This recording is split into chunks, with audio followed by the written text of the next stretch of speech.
Naharap sa kasong syndicated estafa ang aktor na si Ken Chan at 7 iba pa.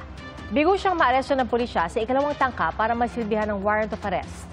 Saksi, si Marisol Abduraman. Sa video na ibinigay sa media ng abogado ng complainant, nagpunta ang mga pulis kanina sa bahay na ito sa Quezon City para ihain ang warrant of arrest laban sa aktor na si Ken Chan. Kaugnay ito sa kasong syndicated estafa na isinampa sa aktor at 7 iba pa sa Regional Trial Court ng QC. Hindi pinangalanan ni Attorney Noel Joseph Estrada ang kanyang kliyenteng nagsampa ng reklamo laban sa aktor. Pero ang sabi niya, nagbigay daw ito ng kulang-kulang ng 14 million pesos bilang investment sa kanilang negosyo.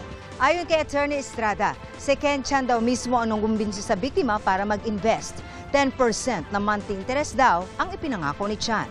Siya mismo yung actively na nag-solicit. Humingi ng pera dun sa complainant, sa aming kliyente, at sabi ay invest sa restaurant business at nangangako na ito ay magbibigay ng malaking interest, monthly interest na kita.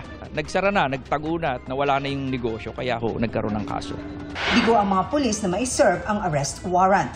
May tumanggap ng warrant? Wala walang tao dito sa bahay ni Mr. Ken Chan.